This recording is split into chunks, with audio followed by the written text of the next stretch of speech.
नमस्कार मित्रांनो, हिंदू धर्मग्रंथांमध्ये प्रत्येक गोष्टीसाठी काही नियम बनवले आहेत.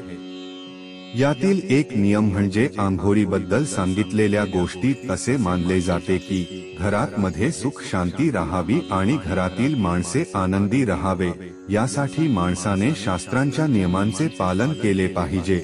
खरं तर अशा अनेक गोष्टी आपल्या धर्मग्रंथांमध्ये लिहिल्या गेल्या आहेत, ज्यांचे आपण शतकानुशतके पालन करत आलो आहोत, पण यामागची कारणे अजूनही पूर्णपणे आपल्याला कळू शकलेली नाही.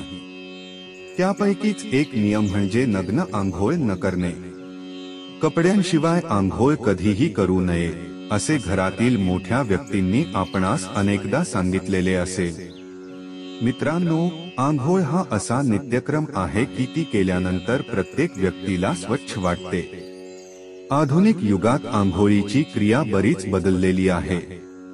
पूर्वी लोक उघड्यावर, नदीमध्ये, तलावात आंघोळ करायचे, परंतु आता आंघोळीसाठी आधुनिक स्नानगृहे बांधली जात आहेत, जे पूर्णपणे गोपनीय असतात. आपल्यापैकी बहुतेकांना पूर्ण कपडे घालून आंघोळ करणे आवडते, जे नैसर्गिक आणि सामान्य आहे. परंतु गरुड पुराणानुसार व्यक्तीने कधीही नग्न स्नान करू नये. आंघोळ करताना अंगावर काही कपडे जरूर ठेवावे. सनातन धर्मातही ऋषीमुनींनी स्नानाविषयी अनेक गोष्टी सांगितल्या आहेत. आंघोळीच्या वेळी पूर्णपणे नग्न होता कामा नये. आंघोळीच्या वेळी पूर्ण नग्न राहू नये, कारण यामुळे जलदेवतेचा अपमान होतो, असा संदेश भगवान श्रीकृष्णांनी दिला आहे. आज आपण आंघोळीबद्दल काही महत्त्वाच्या गोष्टींचा उल्लेख करणार आहोत. नमस्कार मित्रांनो, आमच्या चॅनेलवर तुमचे स्वागत आहे. तुम्हीही भगवान श्रीकृष्णाचे भक्त असाल तर कमेंटमध्ये जय श्रीकृष्ण नक्की लिहा. तसेच आपल्या धर्मग्रंथांशी संबंधित माहीत नसलेल्या गोष्टी जाणून घेण्यासाठी आत्ताच आमच्या चॅनेलला सबस्क्राईब करा आणि आमच्या कुटुंबाचा भाग व्हा, ही एक हात जोडून विनंती आहे. जर तुम्ही चॅनेलला सबस्क्राईब केले असेल तर आम्ही तुमचे मनापासून आभार मानतो. आशा आहे की तुम्हाला हा व्हिडिओ आवडेल. चला तर मग आजच्या व्हिडिओला सुरुवात करूया. शास्त्रात म्हटले आहे की व्यक्तीने कधीही नग्न स्नान करू नये. यामागची कारणे शास्त्रांमध्ये देण्यात आली आहेत. पौराणिक कथांनुसार भगवान श्रीकृष्णाने एकदा नग्न स्नान करणाऱ्या गोपींचे कपडे झाडावर लपवले होते आणि त्यांना सांगितले होते की कपडे घातल्याशिवाय आंघोळ करू नये. भगवान श्रीकृष्णांनी गोपींना समजावून सांगितले होते की यामुळे पाण्याची देवता वरुणाचा अपमान होतो, त्यामुळे कधीही नग्न स्नान करू नये. शास्त्रानुसार जर तुम्ही नग्न होऊन आंघोळ केली तर नकारात्मकता येते, मन दुःखी आणि विचलित राहते. यासोबतच शास्त्रांमध्ये असेही सांगण्यात आले आहे की जे लोक कपड्यांशिवाय स्नान करतात त्यांच्यावर लक्ष्मी देखील कोपते आणि त्या व्यक्तीच्या घरात नेहमी पैशांची कमतरता भासते. शास्त्रानुसार कपड्यांशिवाय स्नान केल्यानेही पितृदोष होतो, त्यामुळे कपड्याशिवाय आंघोळ करू नये, अन्यथा जीवनात अनेक प्रकारचे संकटे निर्माण होतात, असे शास्त्रात सांगितले आहे. आंघोळ करताना अंगावर टॉवेल किंवा इतर कोणतेही कापड गुंडाळलेले असावे. नसेल तर मग तुम्ही खूप मोठी चूक करत आहात, हे कदाचित तुम्हाला माहीतही नसेल.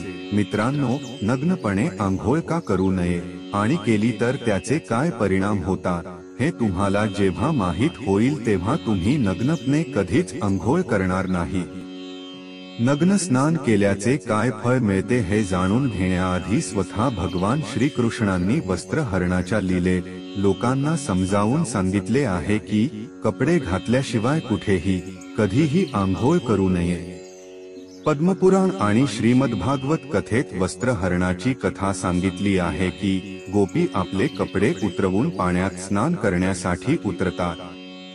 तेव्हा भगवान श्रीकृष्ण आपल्या लीलाने गोपींचे कपडे चोरतात आणि जेव्हा गोपी कपडे शोधतात तेव्हा त्यांना कपडे सापडत नाही. अशा वेळी श्रीकृष्ण म्हणतात, गोपी मुलींनो, तुमचे कपडे झाडावर आहे, पाण्यातून बाहेर येऊन कपडे घ्या. नग्न असल्यामुळे गोपी मुली पाण्यातून बाहेर येण्यास असमर्थता दाखवितात आणि त्या नग्न असल्याचे सांगतात. तेव्हा त्या पाण्यातून बाहेर कशा येईल?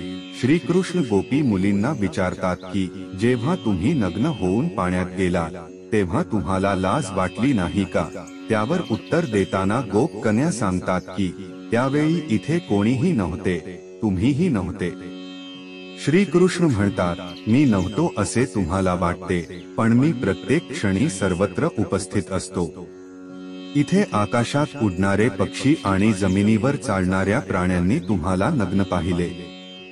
जेव्हा तुम्ही पाण्यात नग्न गेला तेव्हा पाण्यातील जीवांनी तुम्हाला नग्न पाहिलं आणि पाण्यात नग्न होऊनही पाण्याच्या रूपात उपस्थित असलेल्या वरुण देवांनी तुम्हाला नग्न पाहिलं आणि हा त्यांचा अपमान आहे. त्यामुळे तुम्ही पापाचे भागीदार आहात.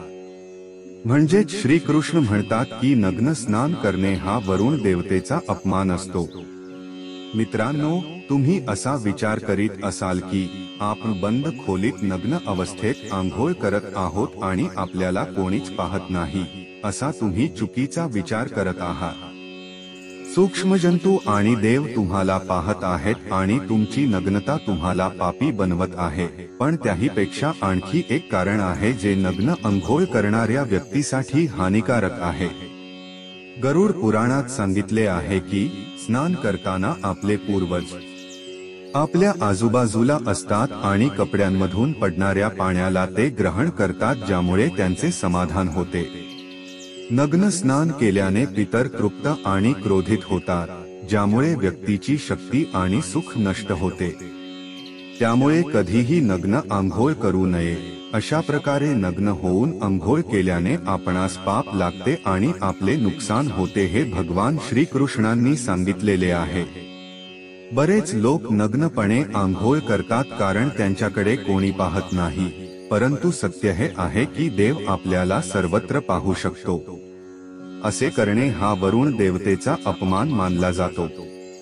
यामुळे त्यांना राग येतो आणि तुम्ही पापी होऊ शकता, ज्यामुळे तुम्हाला संकटांनाही सामोरे जावे लागू शकते. कपड्यांशिवाय आंघोळ केल्याने शरीरात नकारात्मकतेचा प्रवेश होतो, ज्यामुळे व्यक्तीची मानसिकताही नकारात्मक होते. तसेच देवी लक्ष्मी देखील तुमच्यावर रागावू शकते. त्यामुळे आंघोळ करताना कापड घालावे.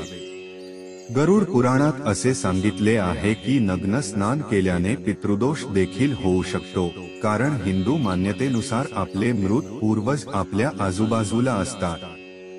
नग्न स्नान केल्याने त्यांच्या आत्म्याला शांती मिळत नाही, जे पितृदोषाचे कारण बनते.